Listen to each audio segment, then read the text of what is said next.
నందమూరి తారక రామారావు, బసవ తారకమ్మ జీవితాల ఆధారంగా తెరకెక్కిన సినిమా ఎన్టీఆర్. 2 భాగాలుగా వస్తున్న ఈ సినిమా నుంచి ఫస్ట్ పార్ట్ కథానాయకుడు సంక్రాంతి కానుకగా ప్రేక్షకుల ముందుకొచ్చింది.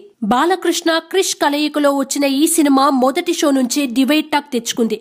ఊహించిన స్థాయిలో లేకపోవడం, కథనం నెమ్మదిగా సాగడం అనేవి ఎన్టీఆర్ కథానాయకుడు సినిమాపై నెగటివ్ కామెంట్స్ రావడానికి ముఖ్య కారణాలయ్యాయి. ఎంత పోటీ ఉన్నా కూడా భారీగా రిలీజ్ అయిన ఎన్టీఆర్ కథానాయకుడు సినిమా మొదటి రోజు వరల్డ్ వైడ్ గా 30 కోట్లు కలెక్ట్ చేసి ట్రేడ్ వర్గాలను కూడా ఆశ్చర్యపరిచింది. నిజానికి ఈ లెక్క అనుకున్న దానికన్నా తక్కువే అయినా కూడా బాలయ్య కెరీర్ లోనే హైయెస్ట్ గ్రాసర్ గా నిలిచింది. ముఖ్యంగా ఓవర్సీస్ లో ఎన్టీఆర్ సినిమా గౌతమి పుత్ర శాతకర్ణి, గీత గోవిందం లాంటి హిట్ సినిమాల ఫస్ట్ డే కలెక్షన్స్ ని బీట్ చేసింది. కేవలం తెలుగు రాష్ట్రాల్లోనే 10 కోట్ల షేర్ రాబట్టిన కథానాయకుడు సినిమాకి అసలు కష్టాలు ఇప్పుడే మొదలయ్యాయి. వినయ విధేయ రామ సినిమా రూపంలో బాలయ్య సాధిస్తున్న కలెక్షన్స్ కి పెద్ద అడ్డంకొచ్చింది.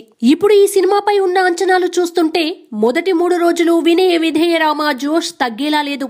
ఈ జోష్ కి కాస్త పాజిటివ్ టాక్ తోడైనా కూడా ఎన్టీఆర్ కథానాయకుడు కలెక్షన్స్ కి చాలా నష్టం జరుగుతుంది. ఒకవేళ వినయ విధేయ రామ అస్సలు బాగోలేక నెగటివ్ టాక్ తెచ్చుకుంటే మాత్రం ఎన్టీఆర్ మళ్లీ బాక్సాఫీస్ దగ్గర పుంజుకునే అవకాశం ఉంది. ఇంకా పూర్తిగా పండగ మొదలు కాలేదు కాబట్టి ఇప్పుడు కథానాయకుడు కలెక్షన్స్ కొంచెం నెమ్మదించినా కూడా ఫెస్టివల్ డేస్ లో ఫ్యామిలీ ఆడియన్స్ ని థియేటర్ కి రప్పించాలి.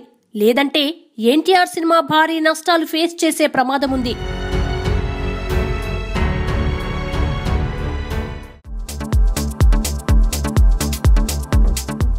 Please subscribe to new waves. ఇలాంటి మరిన్ని మంచి వీడియోలు కావాలని కోరుకుంటున్నారా?